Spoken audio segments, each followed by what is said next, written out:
నీ పరిస్థితులు ఎలా ఉన్నా నువ్వు దేవుణ్ణే చూడాలి తప్ప నీ పరిస్థితులను చూడొద్దు.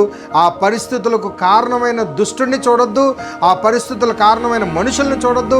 ఆ పరిస్థితులకు కారణమైన నీ అప్పుల బాధలు, ఆవేదనలు, రోగములు, నీ మనోవేదన, నీ కుటుంబ సమస్యలు, వాటిని నువ్వు చూడవద్దు. కానీ నీకు వాగ్దానం చేసిన దేవుణ్ణే చూడు. దేవుడు వాగ్దానం చేస్తున్నాడు, ఎన్ని ప్రతికూల పరిస్థితులు ఉన్నా, ఎన్ని గడ్డు కాలం ఉన్నా, ఏదున్నా, ఇదిగో విమోచకుడిని నేనున్నాను. నేను నీ శ్రమల నుంచి, నీ కష్టాల నుంచి విడుదల చేస్తాను. నీ పాపపు జీవితం నుంచి విడుదల చేస్తాను.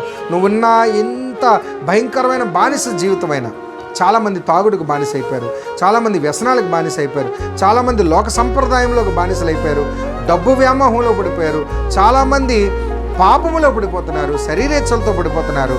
ఇలాంటి బానిసత్వం నుంచి మిమ్మల్ని విడిపించడానికి ఏకైక రక్షకుడు మన ప్రభు అయిన యేసుక్రీస్తు. ఆయన మనకు వాగ్దానం చేస్తున్నాడు, ఇదిగో యుగ సమాప్తి వరకు నేను మీకు సదాకాలము తోడై ఉన్నాను.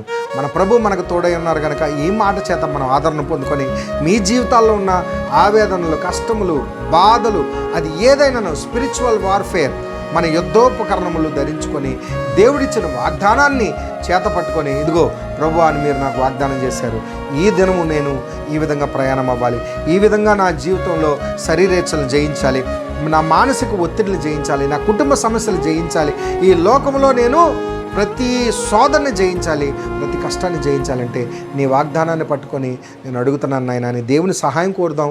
దేవుడు వాగ్దానం చేస్తున్నాడు, ఖచ్చితంగా మన జీవితంలో గొప్ప కార్యాలు చూస్తాం. నీతిమంతుడు విశ్వాసము మూలముగానే జీవిస్తాడు. దేవునికి స్తోత్రం చెప్పండి.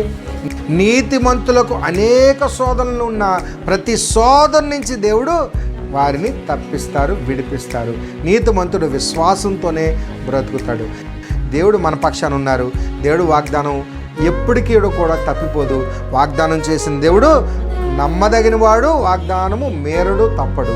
కనుక మీ జీవితంలో చేసిన వాగ్దానాన్ని దేవుడు నెరవేరుస్తాడు. మోషేకు తోడై ఉన్న దేవుడు యెహోషువకు తోడై ఉన్నాడు. యెహోషువకు తోడై ఉన్న దేవుడు ప్రవక్తలకు తోడై ఉన్నారు. ప్రవక్తలకు తోడై ఉన్న దేవుడు యేసుక్రీస్తుకు తోడై ఉన్నారు. యేసుక్రీస్తు సన్నిధి పరిశుద్ధాత్మ రూపంలో మనతో తోడై ఉన్నారు. కనుక పరిశుద్ధాత్మను పొందుకున్న ప్రతి ఒక్కరూ దేవుణ్ణి అడగండి. ప్రభు సన్నిధి మీతో తోడుగా ఉండును గాక. God bless. దేవుడి మాటలు దీవించును గాక. ఆమేన్.